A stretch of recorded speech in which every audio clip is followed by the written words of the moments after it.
secara khusus lagi lah. Tapi kalau itu pun tidak membawa apa-apa perubahan, Barisan Nasional telah memenangi 2/3. Bukan setakat kita, dia macam ni tuan-tuan, bukan setakat dia menang, bukan setakat Barisan Nasional menang, dia menang 2/3. Bukan setakat Barisan Nasional menang, dia menang 2/3, dan PKR tidak dapat apa-apa kerusi sekalipun. Kita dah kena pertimbangkan benda ni tuan-tuan. Kita dah kena nilai, kita dah kena kaji, kita kena go back to the drawing board. Go back to the drawing board. Kita kena tengok apa yang silap, apa yang salah, apa yang menyebabkan kita jadi macam ni. Saya tak setuju sebenarnya bahawa ada orang kata rakyat Melaka tolak PKR. Tak, itu bukan sebab dia. Sebenarnya kalau kita tengok daripada segi perkiraan, daripada segi apa orang kata calculation kita, daripada segi strategi kita sendiri, dia ada beberapa perkara yang saya boleh rumuskan pada malam ini. Sama ada tuan-tuan, puan-puan yang nak mendengar, nak menerima apa yang saya cakapkan atau tidak, terpulang. Nak terima atau tidak, itu terpulang. Ini merupakan strategi yang kita dah, yang saya ungkapkan di sini untuk kita belajar.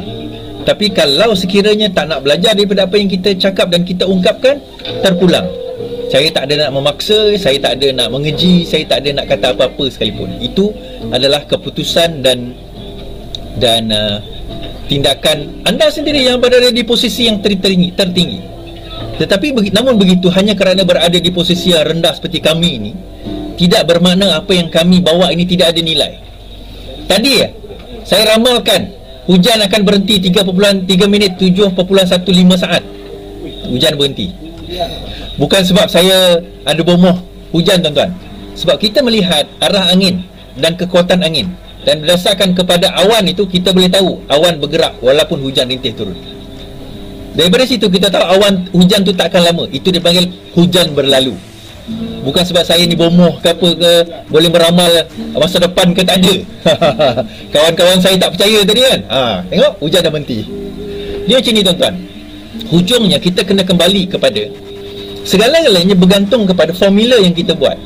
Nak jadi 4, kita kena 2 campur 2, 4, 5 tolak 1, 3 campur 2, 3 campur 1, 5 tolak 1. Dia ada formula dia yang akhirnya membawa kepada markah 4. Jadi kita nak 4 ni, macam mana kita nak tahu dia jumlah dia akan jadi 4? Hanya orang yang tahu mengkaji matematik, faham formula matematik, tahu bagaimana kita nak derive 4 itu, maka itu yang kita akan bawa. Maka itu perkara ini yang akan menjadikan kita orang yang boleh menilai bagaimana nak jadi 4 itu. Sama juga macam main bola. Ini saya cerita panjang sikit. Kadang-kadang tuan-tuan, bila kita bercerita tentang bola, kita kata cerita tentang bola, saya bola ni sebab ramai orang faham tentang bola kan. Bila kita nak main bola ni, kita, of course kita sebagai coach, kita nak pasukan kita menang. Kita sebagai penonton, kita nak pasukan kita menang. Coach ni bila dia nak letak pemain, dia nak letak pemain yang bukan setakat on form, bukan setakat tahu main, pandai dan terror, tetapi boleh bermain secara berpasukan. Dan dia ada formula-formula dia. Sebab bukan setakat dia kena kaji tentang pasukan. Kalau kita tengok EPL, English Premier League, dia orang bukan setakat kaji pasukan dia, kekuatan dan kelemahan pasukan dia, tetapi dia juga kaji kekuatan dan kelemahan pasukan lawan in the last 5 game. Saya teringat Mo Salah. Satu hari tu dia lepas satu game tu, dia jumpa dengan keeper tim sebelah tu. Dia bercakap, lepas tu dia tutup mulut macam ni. Lepas tu habis tu orang tanya dengan keeper tu, apa yang Mo Salah cakap dengan kau tadi? Lepas tu keeper tu cakap, dia kata apa? Dia tanya, kalau aku ambil sepakan penalti, sebelah mana kau akan dive? Kiri ke kanan? Lepas tu dia terkejut, kenapa Mo Salah tanya macam tu? Rupanya Mo Salah tahu bahawa keeper ni dah mengkaji in the last 5 game kelima terakhir, Mo Salah kalau dia ambil sepakan penalti, dia akan sepak sebelah mana. Jadi daripada situ coach kepada goalkeeper ni train, bukan dia saja kaji, coach dia tu, tactical dia tu sudah kaji dan train bagaimana nak ambil sepakan. Kalau Mo Salah ambil, belah mana nak dive. So kajian itu dah buat, dia orang kaji seteperinci itu. Untuk apa tuan-tuan? Nak menang perlawanan. Dia tak ada tunggu last minute, masuk lawan, apa kita nak lawan ni, oh Mo Salah ni, lepas tu hantam sajalah, kiri kanan depan belakang, yang penting dia tembak, dia sepak, kita dive je. Tu kebanyakan kita jadi macam tu. Bila ada calon, kita kata tak apalah, kita tunggu nak hari pilihan raya nanti. Datang hari pilihan raya baru kita namakan calon tu. Lepas tu calon tu pula bukan calon yang bekerja daripada awal. Calon tu pula bukan calon yang bekerja daripada awal. Calon itu adalah calon yang bidang terjun, orang kata. Calon yang dah, orang kata, sampaikan ahli parti di tempat tu sendiri boykot. Sebab dia ahli pun tak kenal siapa dia. Tapi kita kena dengar arahan parti is, betul. Tetapi parti pun nak buat satu keputusan, tolonglah tanya kepada orang bawah, tolonglah tanya kepada grassroots. Saya kata ada dua perkara kalau kita nak nilai seorang ahli, dua perkara: competency and trust. Seorang calon tu mesti ada kompetensi, kebolehan menjadi pemimpin, menjadi YB di kawasan tersebut. Macam mana kita nak menilai kebolehan dia? Kadang-kadang kita kena tengok adakah dia seorang yang bekerja di kawasan tersebut, berapa lama dia bekerja, adakah dia orang disenangi rakyat, adakah dia mempunyai education yang cukup atau latar belakang yang cukup, adakah dia seorang yang contoh boleh bercakap, boleh berinteraksi, orang kata orang tengok pun orang tak benci, orang tak kata, majoriti orang tak kata tentang dia. Itu kompetensi. Tapi satu lagi, trust. Boleh dipercayai. Siapa yang boleh percayai dia? Yang boleh percayai dia antara lain adalah grassroots dia. Grassroots dia boleh percayai. Tuan-tuan Omar, saya sekarang ini berada di Langkawi dalam gerakan untuk menggempur Langkawi ni. Saya dah ada orang katakan saya, kau tak tolong Melaka ke? Dah ramai dah tolong Melaka. Saya tak ada pun saya umpama malukut di tepi gantang lah. Ada pun tak menambah, tak ada pun tak mengurang. Itu umpama dia. Saya ni umpama malukut di tepi gantang. Ada pun tak menambah, tak ada pun tak mengurang. So saya pergi ke Langkawi ni atas tujuan apa, tuan-tuan? Kita berjumpa, kita susun strategi. Kita berjumpa dengan ketua cabang Langkawi, Bang Nan, Adnan, yang menang pemilihan lepas. Saya bawa ni, saya tengok perancangan dia, tuan-tuan. Saya tak boleh sebut secara khusus, tetapi boleh saya kata ini kat depan saya ni pun orang antara orang cabang ni yang kat depan saya ni. Omar Omar, okey. Saya tengok, saya teliti. Walaupun saya bukan pimpinan, saya tengok, saya kata, kalau sekiranya parti memilih selain daripada dia sebagai calon, minta maaf saya kata, saya tak nampak orang lain yang boleh nak menang Dun Kuah ni. Sebab apa saya kata? Dun Kuah ni ada berapa daerah mengundi bang? Ada 12 kan, tersilap saya. Ada 12 daerah mengundi. Ni strategi saya bagi secara umum. Nak menang, bukan nak menang, nak pegang 50%, nak letak 50% kemenangan, belum lagi 51%. Nak letak 50% kemenangan dalam parti kita. Pertama sekali, kita kena tengok daerah mengundi ada berapa. Contohnya dekat sini ada 12. Ranting kita ada berapa? Contoh ranting kita ada 12. Satu daerah mengundi, satu ranting. Tapi dekat sini saya boleh kata satu daerah mengundi, dua ranting. Tuan-tuan kiralah sendiri berapa ranting yang ada kat sini. Kenapa pentingnya ranting, tuan-tuan? Bayangkan hari nak pilihan raya, kita masih lagi nak cari pacar. Hari pilihan raya, kita masih lagi nak cari pacar. Sepatutnya pada hari pilihan raya kita dah bersedia untuk menggempur PAP, pengundi atas pagar, bukan sibuk nak cari pacar. Pada masa itu kita sepatutnya dah ready dah, dengan jentera, dengan apa orang kata, gerak gempur, dengan orang yang calling, dengan orang yang itu, orang ini, dengan semua itu sepatutnya kita dah ready, kita dah bersedia. Bukannya, sebab pilihan raya kita ada 2 minggu je, tuan-tuan. 2 minggu ini kita kata sepatutnya kita gempur pengundi atas pagar. Dan siapa pengundi atas pagar pun kita sepatutnya dah identify dia, siapa pengundi atas pagar. Bukan masa nak mengundi itu baru kita nak call. Tak. Sebelum mengundi itu kita dah tahu siapa pengundi atas pagar. Kita tahu ada berapa rumah dekat Dun ini. Kita tahu setiap daerah mengundi tu ada berapa rumah, ada berapa isi rumah, ada berapa pengundi. Kita zoomkan kepada setiap. Itu pun saya boleh kata 50% dalam tangan. Belum menang lagi. Belum menang bang, belum menang. Itu baru 50%. 50% lagi ataupun nak tambah another 10%, iaitu kita kena call, jumpa, rayu. Itu balance. Dan make sure pengundi itu keluar. Kita dah ready dengan jentera-jentera kita untuk GOTV, Get Out the Voters. Dengan kereta dan sebagainya, dengan motosikal kita bawa pengundi itu keluar. Kita dah ready benda tu pada 2 minggu hari pilihan raya itu. Bukan pada masa itu baru nak cari siapa nak jadi jentera, siapa nak jadi pacar. Sampai bila kita nak belajar benda ni, tuan-tuan? Apa kesilapan yang boleh kita perhatikan? Number one, logo kita. logo kita. Saya tahu kita didesak sebenarnya oleh amanah dengan DAP untuk guna logo Pakatan Harapan. Saya tahu benda tu. Ni saya hari ni saya dedahkanlah. Kita didesak, sepatutnya kita nak guna logo kita sendiri. Kita nak guna logo kita sendiri. Kenapa tuan-tuan? PRU lepas kita guna PKR, bendera. Harapan orang tak kenal. Tu yang pertama. Buktinya Perikatan Nasional dapat 2 kursi je. Itu bukti dia. Yang paling orang kenal di dalam kertas undi itu adalah Barisan Nasional. Ini bukan masa untuk kita nak bereksperimentasi. Boleh ke tak boleh? Bukan masanya. Saya kata Melaka adalah tanda aras kepada PRU ke-15. Nak tahu keputusan PRU 15, tengok keputusan Melaka ni. Jangan tengok keputusan Sarawak, tuan-tuan. Sarawak tak boleh pakai. Sarawak ni dia lain. Nak tengok keputusan Melaka, tengok keputusan PRU kita. PRN ini. Nak tengok keputusan PRU, tengok keputusan PRN ini. Dan keputusan PRN ini, nak tahu keputusan PRU nanti, tengok keputusan PRN. So jangan tanya saya lagi daripada tadi WhatsApp macam mana Melaka, macam mana Melaka. Saya bet dengan kawan saya itu kan, aku kata Melaka kan kalah. Kenapa? Entahlah. Kita menilai, tuan-tuan. Kita menilai masa PRU, dia lain sentimen menilai masa sekarang. Kenapa kau cakap macam tu? It does not matter. Tak penting apa yang saya cakap. Kalau saya cakap pun saya seorang je. Satu undi je, saya tak mengundi pun kat Melaka kan. Tetapi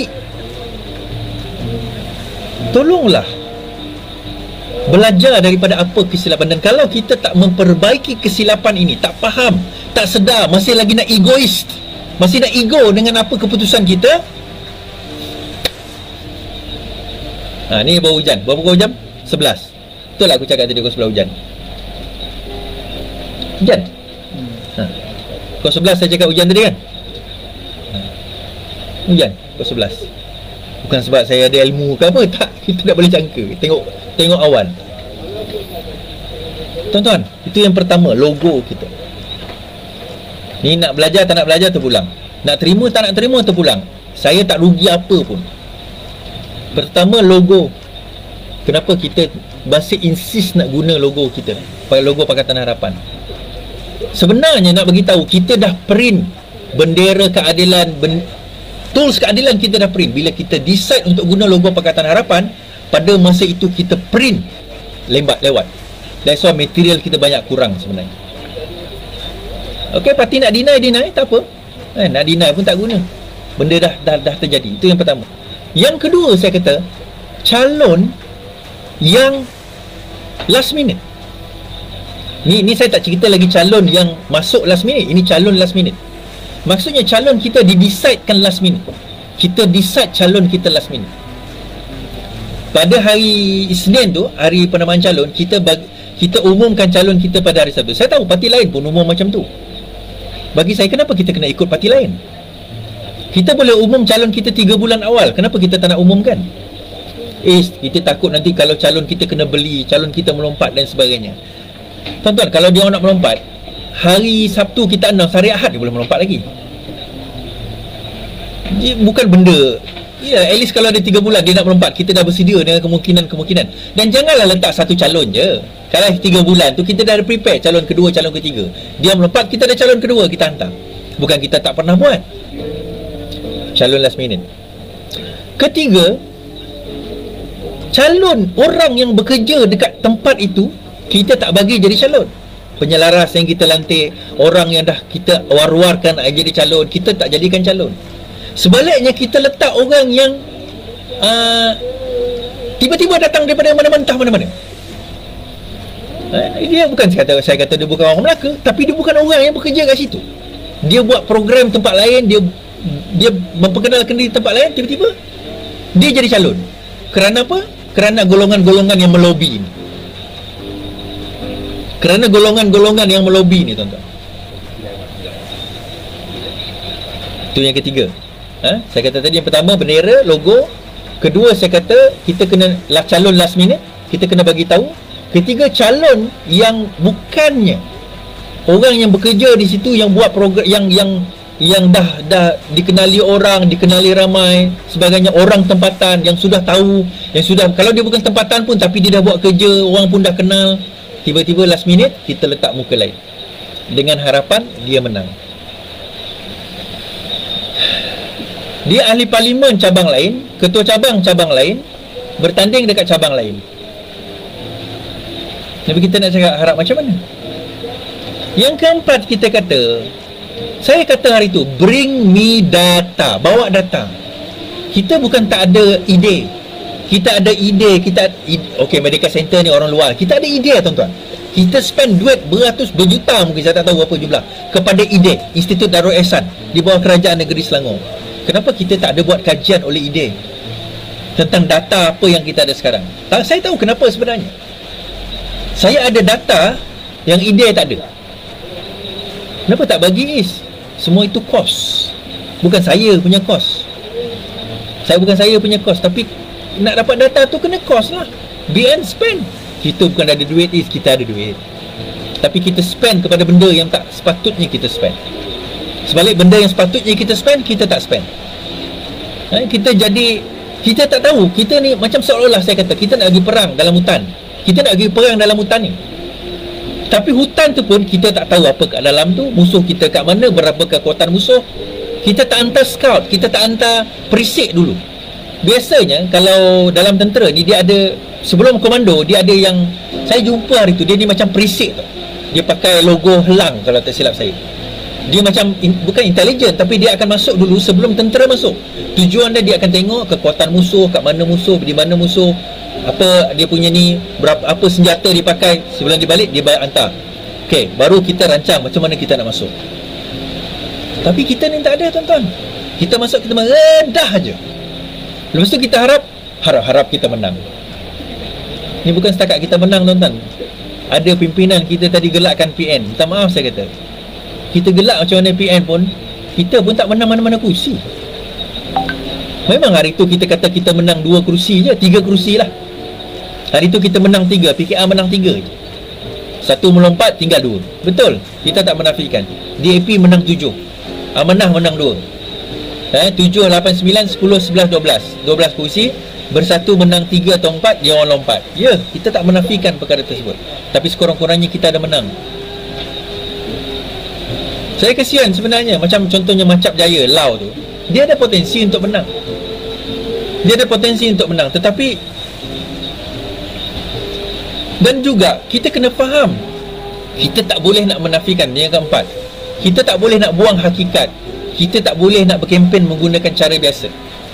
Kita tak boleh kempen guna cara biasa, tuan. Kita tak boleh buang hakikat tu. Kita tak boleh menafikan hakikat tu. Tetapi sekurang-kurangnya kena bersedialah cara baru. So caranya macam mana? Macam mana Iswardi? Itu soalan yang betul. Macam mana Iswardi? Datang jumpa Iswardi lah, kita ceritalah macam mana cara yang betul kan. So PRN Sarawak ni kita kata nasib sama je. Berkemungkinan ada desakan suruh kita guna logo Pakatan Harapan sekali lagi. Kalau kita guna taklah, kalau guna PKR pun belum tentu kita boleh menang. Tapi sekurang-kurangnya DAP ada peluang. Tapi kalau guna logo Pakatan Harapan, saya risau DAP pun tak ada kursi dah. Itu saya risau. Dengan DAP tak ada kursi. Amanah memang tak ada harapan ada kat Sarawak. Hari ini Datuk Seri Anwar pergi ke Kuching, pergi ke Miri. Dalam ucapan beliau merayu, tuan-tuan. Nak menang Sarawak macam mana? Nak menang Formula Sarawak ni macam mana, Iswardi? Tak apalah, MPN Sarawak ada, bagilah dia orang bekerja. Tak payahlah. Formula ni ada kat dalam genggaman ni, tuan-tuan. Dalam genggaman ni ada formula ni. Bagilah, share lah Iswardi. Kau takkan nak bagi kemenangan. Bukan saya tak nak share. Bukan setakat kita tak nak di-share, dihalang untuk nak share. Jadi kita dah dihalang untuk nak share, kita nak kata macam mana? Dihalang bang. Sampai dia ambil tindakan disiplin bang, dibuat laporan polis bang. Tak apa lah. Kalau dia rasa dia hebat sangat, teruskan. Tapi kalau rasa nak rasa rendah diri, berjumpa ni, bukan sombong lah. Jangan salah anggap saya bukan sombong. Tetapi dalam masa yang sama, kita ada harga dan maruah diri, tuan-tuan. Kita ada harga dan maruah diri kita. Sampai bila kita nak kena pijak, kita kena baki, kita kena hamun macam ni? Yang menonton saya ada 6,000 dekat YouTube, ada 3,183 dekat Facebook. Combine ini 10,000 penonton saya, tuan-tuan. Saya nak tanya, dalam Pakatan Harapan, siapa boleh buat live 10,000 macam ni?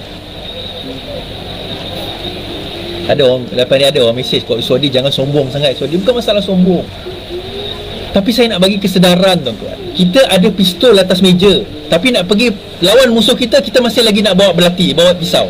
Pistol kita tak nak guna. Hari ini Anwar pergi ke Kuching, Miri, saya pun tak tahu. Saya tak boleh beritahu Anwar pergi ke Kuching. Tahu-tahu, bukanlah tak tahu, semalam baru saya tahu. Saya dekat Langkawi, tak ada siapa inform dengan saya Anwar pergi ke Kuching pun. Buatlah program gah-gah dekat hotel. Itu pun last minute. Saya dengar kawan saya cerita, dia orang pun dipanggil semalam, last minute. Last minute program, tuan-tuan.